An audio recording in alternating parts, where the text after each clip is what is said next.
ड्रामे के next episode में आप लोग देखेंगे कि किस तरह से मेहरू की एक-एक करके तमाम सच्चाइयाँ सामने आने लगी हैं। पहले तो ज़ेवर के मामलात को किस तरह से उसने हैंडल करने की कोशिश की, लेकिन फ़रा को उस पर बिल्कुल भी यकीन नहीं हुआ।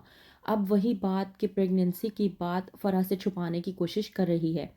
जब कहती है फ़राह मेहरू से कि मैं चाहती हूँ कि मैं तुम्हें अपनी फैमिली डॉक्टर डॉक्टर नफ़ीसा के पास लेकर जाऊँ ताकि मैं अच्छे से तुम्हारा चेकअप करवा सकूँ और तुम्हारा उनके पास नाम भी रजिस्टर्ड करवा सकूँ। इस बात पर मेहरू अपनी जान छुड़वाने की कोशिश करती है, कहती है कि आपको फ़िक्र करने की ज़रूरत नहीं है। मैंने अपनी डॉक्टर के पास अपना मंथली चेकअप भी करवा लिया है और अपना नाम भी रजिस्टर करवा लिया है। लेकिन जब मेहरू को कहती है फ़राह कि नहीं, ऐसा नहीं हो सकता। डॉक्टर नफ़ीसा हमारी फैमिली डॉक्टर हैं और मैं चाहती हूँ कि तुम्हारा बेबी भी वही डिलीवर करें। इस बात पर मेहरू परेशान हो जाती है कि वो आखिरकार फ़राह को क्या बताए। क्योंकि मेहरू जानती है कि अगर वो फ़राह के साथ हॉस्पिटल चली गई तो फ़राह को उसकी डॉक्टर के ज़रिए मालूम हो जाएगा कि मेहरू का बेबी ज़ाया हो चुका है।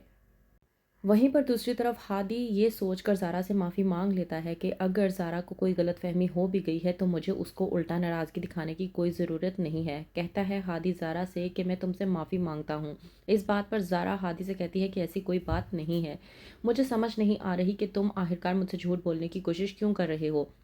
कहती है ज़ारा कि ठीक है, अगर मैं तुम्हारी बात मान भी लेती हूँ तो मैं अपनी आंखों देखा किस तरह से झुठला सकती हूँ। इस बात पर हादी कहता है कि अगर तुम्हें मेरी बात पर यकीन नहीं है तो मैं तुम्हें बता रहा हूँ कि मैं मामू के पास सोया हुआ था। मैं ऐसा करता हूँ कि मैं मामू को कॉल मिलवाता हूँ, तुम उनसे खुद ही बात कर लो।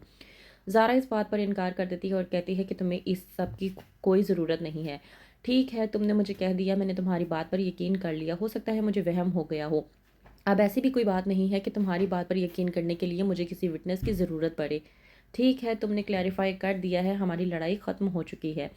ये सब देखने के बाद मरियम बेइंतहा गुस्से में आ जाती है और सोचती है कि कितनी मेहनत करके मैंने इन दोनों के दरमियान में लड़ाई करवाई थी और अब इन दोनों के दरमियान में फिर से सुलह हो चुकी है।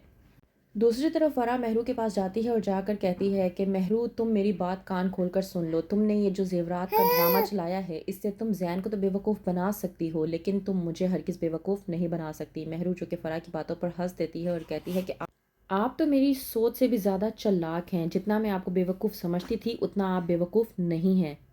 दूसरी तरफ हादी जो कि अपनी वालदा सलमा से कहता है कि मैं सोच रहा हूँ कि मैं मरियम की वापसी पर वैन लगवा दूँ। सलमा के पूछने पर हादी जब कहता है कि ऐसी कोई बात नहीं है, मुझे बस ये है कि मैं अक्सर औक़ात ऑफ़िस से लेट हो जाता हूँ कि जिसकी वजह से मैं उसे पिक नहीं कर पाता। तो सलमा समझ जाती है और हादी से पूछती है कि तुम मुझे एक बात बताओ, तुम्हारी और ज़ारा के दरमियान की लड़ाई की वजह कहीं ये मरियम तो नहीं? तो क्या जवाब देगा हादी सलमा को जानने के लिए देखते रहिए ड्रामा सीरियल मफाद प्रस्त।